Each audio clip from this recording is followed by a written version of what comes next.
안녕하세요. 음악주주입니다.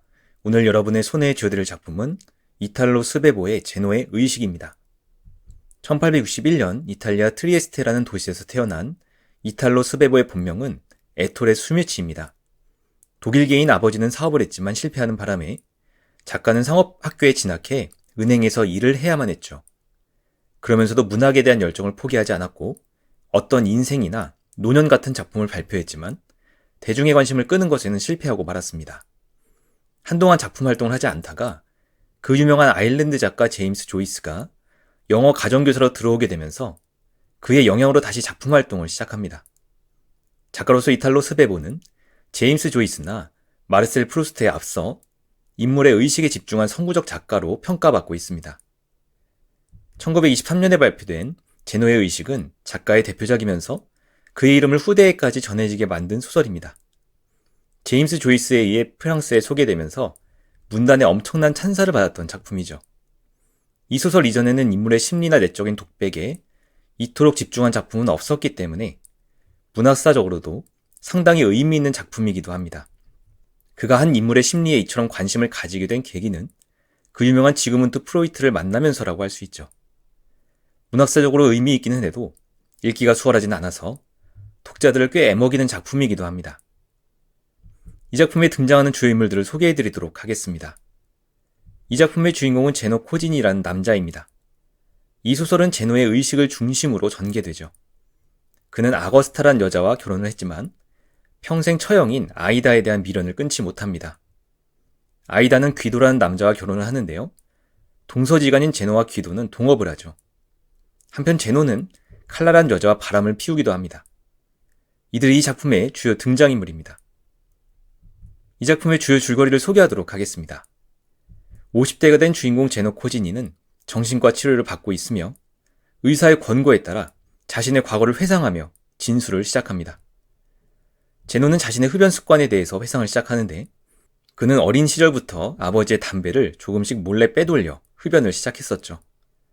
그는 흡연이 건강에 좋지 않으므로 금연을 해야 한다는 사람들의 권고를 들으면서도 쉽사리 담배를 끊지 못합니다. 나름대로 성공한 사업가였던 제노의 아버지는 그가 30이 채 되기도 전에 사망했고 아버지의 죽음은 제노의 뇌리에 강한 기억으로 남죠. 아버지의 사업을 물려받게 된 그는 사실 사업에 대해 잘 알지 못했기 때문에 아버지를 오랜 시간 도와온 올리비라는 사람에게 어쩔 수 없이 사업을 맡기다시피 합니다.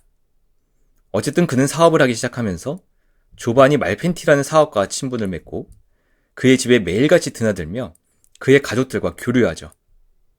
말펜티에게는 4명의 딸이 있었는데 가장 어린 막내 안나 외에 제노의 관심을 끈 사람이 둘째 아이다였습니다.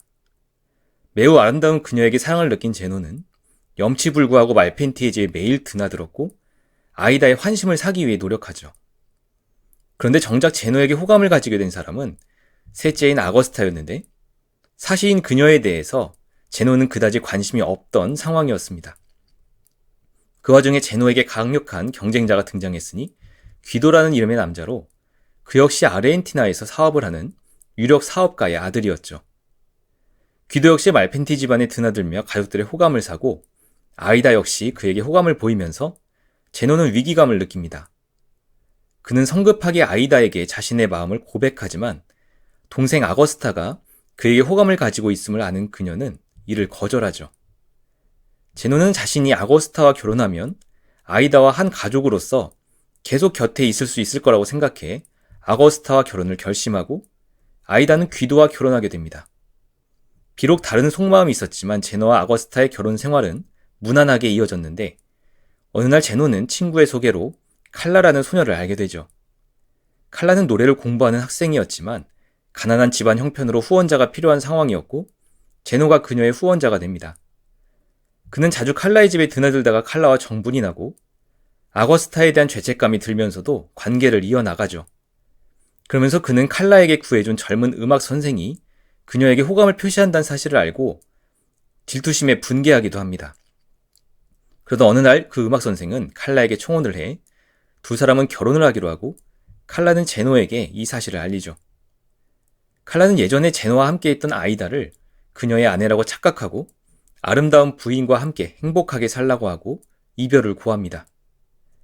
한편 제노와 동서지간이 된 귀도는 사업을 시작하고 제노에게 동업을 제안해 두 사람은 함께 일을 하기 시작하죠.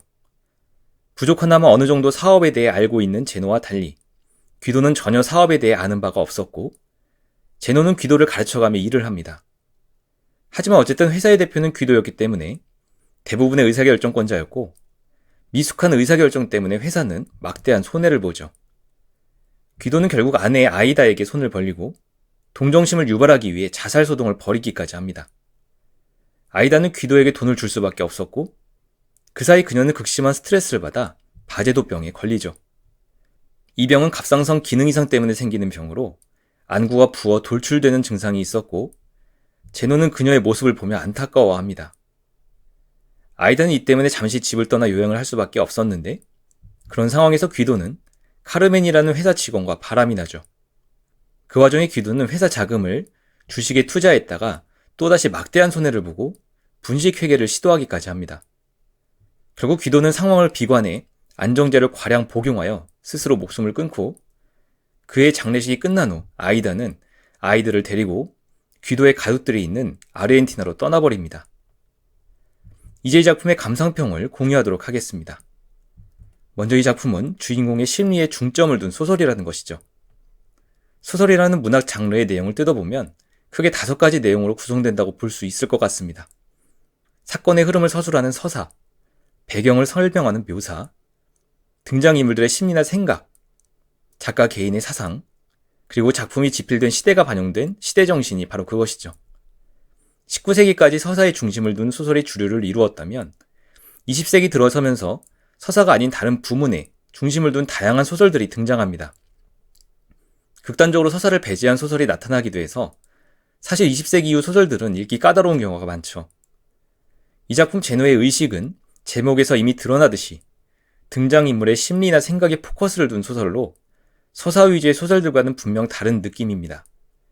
작가 이탈로 스베보가 이 소설의 형식을 정신과 치료를 받는 주인공 제노가 자신의 과거를 회상하며 서술하는 형태를 취하는 이유가 여기에 있죠. 단순한 일기가 아니라 정신과 치료를 위한 회고록이기 때문에 제노는 이야기보다는 자신의 심리와 생각에 더 주안점을 두고 자세히 서술합니다. 때문에 줄거리 자체는 평범하고 단순한 반면에 제노의 생각과 감정은 풍부하게 서술되고 있어 정말 그의 의식 속을 들여다보는 느낌을 주죠.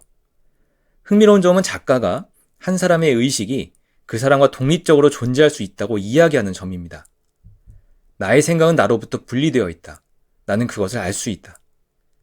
작가는 사람의 의식이 분리될 수 있다고 함으로써 독립적인 의식을 서술하는 것도 의미 있음을 강조하는 것이죠. 그렇기 때문에 문학사적으로 상당히 의미 있는 작품임에는 틀림없지만 이 작품을 읽는 독자 입장에서 한 페이지 넘기기 힘든 것도 사실이죠. 따라서 이 작품을 읽을 때는 내용을 이해하려고 하기보다는 제노라는 사람의 의식을 따라간다고 생각하고 있는 것이 나아 보입니다.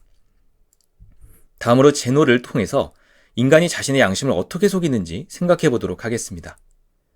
흔히 사람이 무슨 잘못을 저지르면 법적 책임을 면하더라도 양심의 가책으로 밤잠 이루지 못할 것이라는 낭만적인 생각을 하는 경우가 많습니다.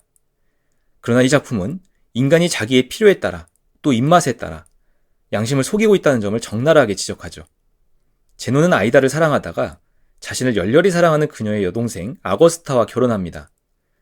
두 사람의 결혼 생활은 평범하게 이어지는 것처럼 보였지만 제노는 얼마 후에 칼라라는 이름의 음악과 지망생과 사랑에 빠지죠. 자신에게 충실한 아내를 두고 바람을 피우는 것이 마음에 찔렸던 제노는 자신의 양심을 속이기 시작합니다. 바람을 피우기 시작하면서부터 더욱 집안일에 신경을 쓰는데 제노는 그 이유를 이렇게 설명하죠.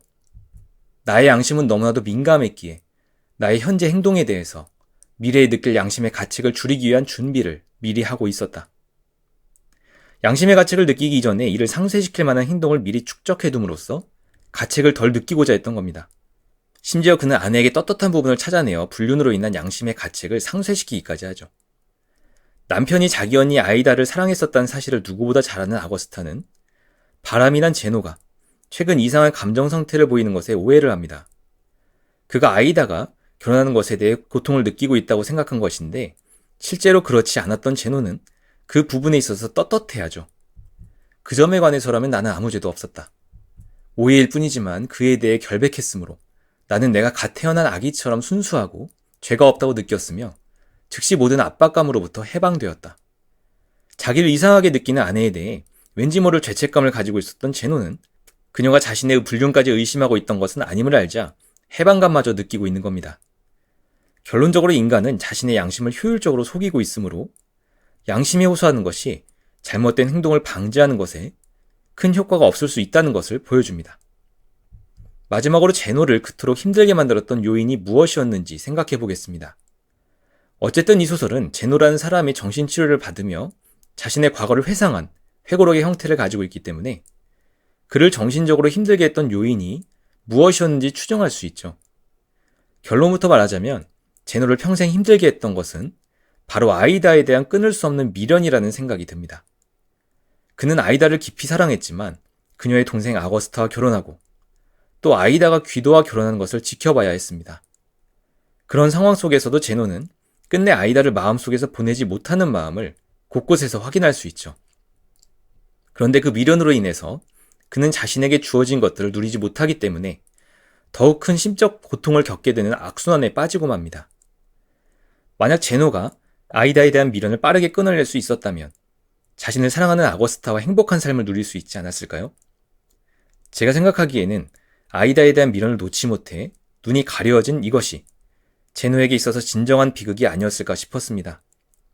제노에게 있어서 아이다는 차마 끊을 수 없는 미련이었던 것처럼 사람에게는 누구나 각자 해결하기 힘든 미련이 있다는 생각이 드는데요. 이룰 수 없고 이뤄서도 안 되는 미련으로 인해서 자신에게 주어진 것에 만족하지 못한 채 고통을 겪으며 살아가고 있는 겁니다. 그의 모습을 통해서 나에게 있는 어리석은 미련이 무엇인지와 그것을 끊어낼 필요성에 대해서 다시 한번 생각해 보게 되죠.